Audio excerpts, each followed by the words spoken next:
अहमदपुर शर्किया के नवाही इलाका झांगड़ा शरीफ के इलाके में मौजूद कब्रिस्तान की चार दीवारी न होने की वजह से इलाका मकीनों को दुश्वारी का सामना। मजीद देखते हैं राइस अब्दुल हफीज चाचड़ की इस रिपोर्ट में।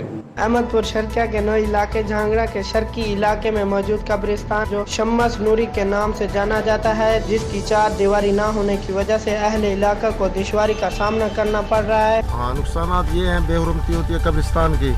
हम तो हर आने वाले MP MNA को दरख्वास्त की है, किसी ने नहीं माना। दूसरा ये कब्रिस्तान के अंदर जाकर देखें, गड्ढे पड़े हुए हैं, से है बीच में, गिद्दड़ है, कुत्ते हैं, जानवर जो टोटली है यही है। इस कब्रिस्तान का कोई पुरसान हाल नहीं है। लिहाजा मेहरबानी करके ये हमारा मुतालबा है, इसकी चार दीवारी दिवा दें।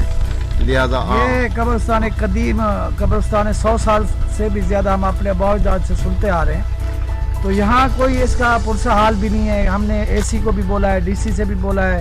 ये मौजा बदनौर का है, बहुत कदीम है और इसको 3-4 मौजे लगते हैं जो इस कब्रिस्तान में। कौन कौन से मौजे लगते हैं? मौजा कलर वाली इसमें लगता है, मौजा झांगड़ा इसी में आता है, और मौजा ठेड़ी बंगले के कुछ लोग इसी में आते हैं, मौजा बदन और टोटल इसी में है, मौजा डेढ़ा भी इसी में आता है, कलर वाली, पक्के वाली, नेवड़े वाला, जो आस पर नूर वाला, ये सारे बहुत सारी बस्तियाँ इसमें, तकरीबन 30-40 बस्ती है जो इसमें आगे मदफून होती है। हमारे आबा अजदाद ने बोला था जो यहाँ जो है ना वो आके वो जो है ना उन्हें उनकी संदूक क्या नहीं जा रहा था, यहीं दफन हो गए। यहाँ ही रखा तो यहीं से उठा नहीं गया, तो ये पी रहे हैं यहाँ पर। लेकिन यहाँ आप मगरब के टाइम में तो यहाँ गिद्दड़ इतना तादाद में है कि कुत्ते भी भगाओ तो वहाँ भागते नहीं है, इतना जानवर भी है, कोई सेब भी है, और मजीद बच्चे थोड़े से भी दफनाते हैं तो उसका भी सुबह को आते हैं तो वो निकला हुआ होता है। अब्दुल हफीज चाचड़, राज न्यूज़, अहमदपुर शर्किया।